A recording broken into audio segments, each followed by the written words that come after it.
আজকে যে 5 মিশালি মাছ দিয়ে একটু আলু একটু পটল দিয়ে মাখিয়ে রান্না করব।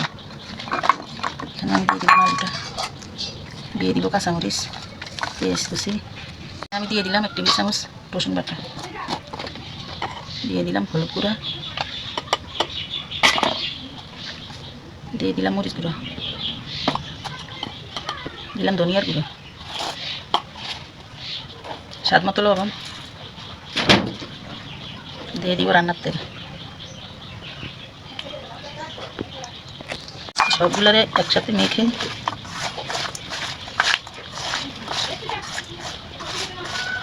ভালোভাবে মেখে আমি পানি দিয়ে দিব, পানি দিয়ে দিলাম।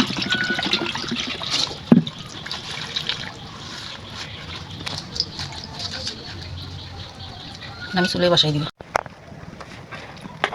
আমি এখন একটু নেড়ে ছেড়ে দিলাম।